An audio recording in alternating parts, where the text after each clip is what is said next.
या मंगळमय प्रसंगी आम्हा सर्वांना उद्बोधित करावं. नमस्तु आचार्य भगवान. नमस्तु नमस्तु.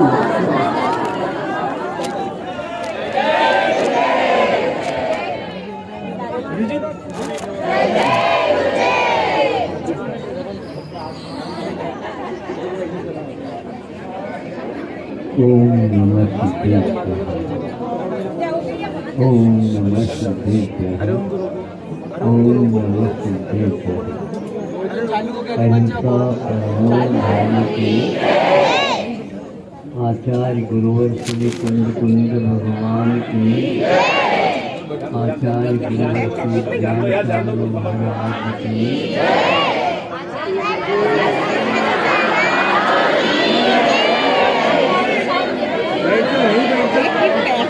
संभलने दो, बैलेंस तो संभले.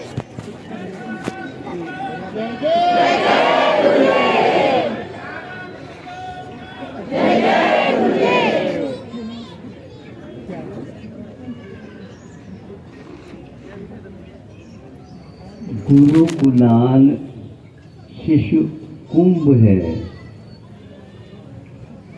घड़ काढ़त खोट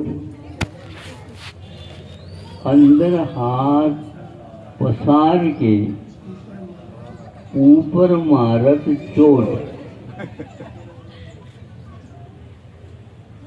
आप लोगों के पास खोट है? तो अच्छे ढंग से कुंभकार के पास जाओ और उस खोट को निकाल दो. हाँ, मिट्टी और उसको घड़े का रूप दे देता है. अच्छे अच्छे इंजीनियर भी नहीं दे सकते जो बिना पढ़ा लिखा. और आप लोगों के लिए गर्मी के समय पर सोने के बर्तन का पानी भी अच्छा नहीं लगता. खरे सांगा बरं. अगदी बरोबर आहे महाराज. मिट्टी की मटकी में पानी डालो तो फिर बर्फ डालने की कोई आवश्यकता नहीं पड़ती है. ऐसे और उसके ऊपर थोड़े से कपड़े से गीले कपड़े को उसको लपेट दो तो फिर तो कहना ही क्या है. सारी गर्मी को वो शांत कर देती है. खोट पूरे दूर कर देता है. और कैसे खोट को दूर कर देता है? ऊपर झुकता रहता है लेकिन अंदर हाथ पसारता है, ऊंट देता हाथ का और उसके ऊपर चोट मारता है. तो चोट तो ठीक हो जाती है हाथ के आलम्बन लेने से. ऐसे कुंभकार की उपमा दे करके संतों ने शिशु को कुंभ का और कुंभकार को गुरु की उपमा दी है. कम खर्चे में बहुत बड़ा काम हो जाता है. बल्कि यूँ कहना चाहिए खर्च तो होता ही नहीं और अविनश्वर सुख उपलब्ध हो जाता है. गुरुओं के मन में क्या भाव रहता है? मारने की, चोट मारने की नहीं रहता, किंतु खोट को दूर करने के लिए यह उनका सद्भाव है.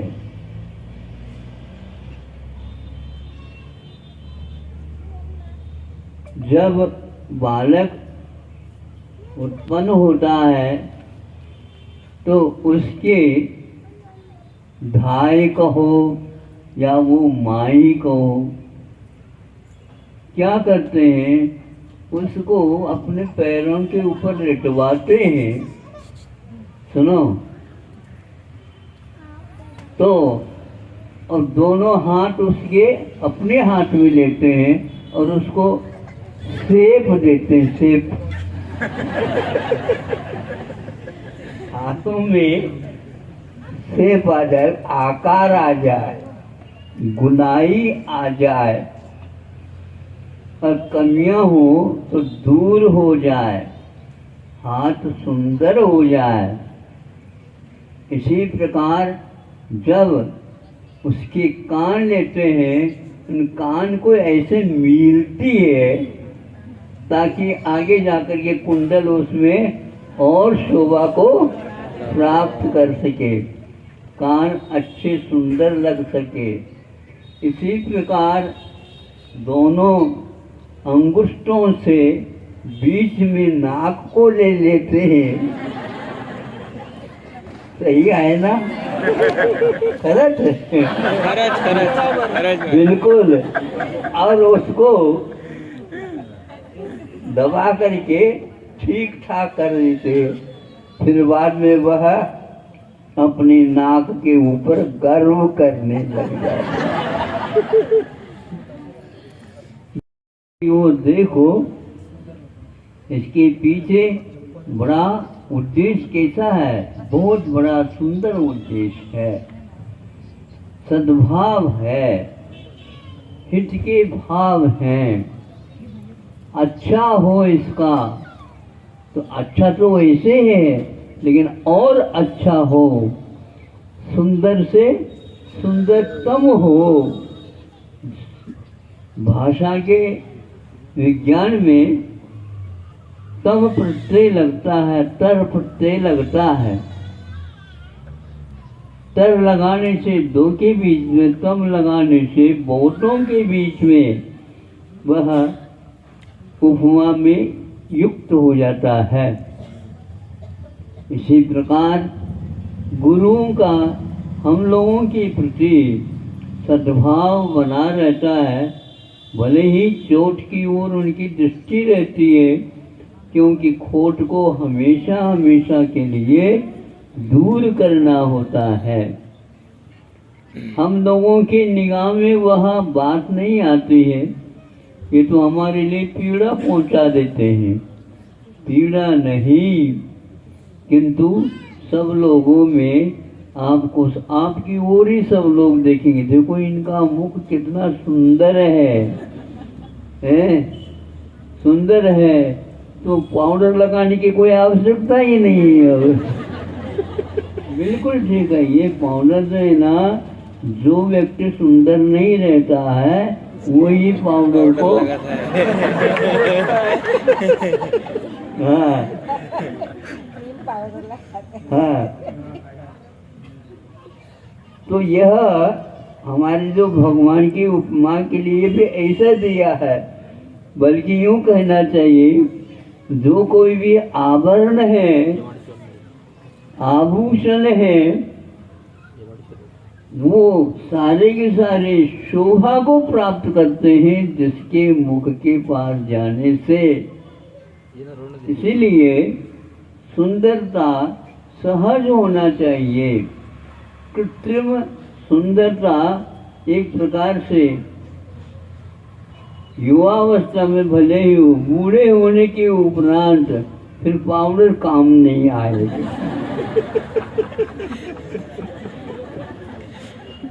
सही है ना? जी गुरु जी, एकदम सही है। फिर भी यदि लगाते हो तो बेकार खर्च होता है।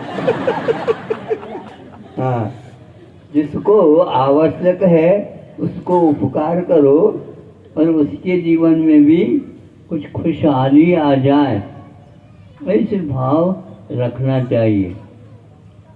लगातार कई लोग, एक आध बार तो प्रवचन सुनना ठीक था, कल भी आए थे आप लोग, परसों भी आए थे आप लोग, कल भी आएंगे गुरु जी, कल भी आएंगे, आएंगे आएंगे। बहुत अच्छी बात है, हम मना नहीं करते हैं, लेकिन फिर भी उसका उपयोग भी होना चाहिए। हाँ, तो जो जो नहीं आ पाए उनको भी आप ये सुनाएंगे तो वह पूरा का पूरा पुण्य आपको अच्छा मिलेगा, क्योंकि जो नहीं आ पाते उनके लिए भी आपने सुना दिया, समझा दिया। तो इस प्रकार एक दोहे में उन्होंने गुरु की उपमा कुंभकार के साथ देख करके उनके उद्देश्य को अभिव्यक्त किया है कि ऐसे ही कवि संत वगैरह, ऋषि संत वगैरह अपने जीवन काल में अनुभव करके गुरुओं की वाणी का वाचन करके अथवा श्रवण करके वो ऐसे नूतन साहित्य का वह संपादन करते हैं और हम लोगों को हमेशा हमेशा के लिए वह याद आता है। आज गुरु नहीं और लेखक नहीं, साहित्यकार नहीं, किंतु आज उनकी कृति हमें बता देती है हजारों वर्ष पूर्व में जो हुए हैं उनको याद दिलाते हैं। इसलिए हमेशा हमेशा सत्साहित्य का अवलोकन करो, सत्संगति करते जाओ और जिससे जो दुस्संगति है, जिससे हानि होती है, जीवन में अनेक प्रकार के दोष आ जाते हैं, वो सारे दूर हो जाते हैं। आजकल इस प्रकार के साहित्य का अवलोकन करने की परंपरा प्रायः पूर्णतः नष्ट तो नहीं है, लेकिन होती चली जा रही है। इसलिए आप लोग विशेष रूप से लेखकों को, कवियों को, आदियों को प्रेरित करो, उनसे यह सीख लेने का प्रयास करो, क्योंकि साक्षात भगवान आदि नहीं होने के कारण हम लोगों को उनसे जो लाभ मिलने वाला था वो नहीं मिलता है। आज सोच रहा था आज कोई नहीं आएगा, वैसे संख्या कम रहेगी, पूजा में ही सब काम हो जाएगा, लेकिन धीरे से इन लोगों ने माइक रख दिया तो माइक मंच माला क्या बोलते कई लोगों को शौकीन रहते हैं और उसके माध्यम से, लेकिन इसके माध्यम से आप लोग यदि सुनते हैं तो निश्चित रूप से उसका लाभ आप लोगों को मिलेगा।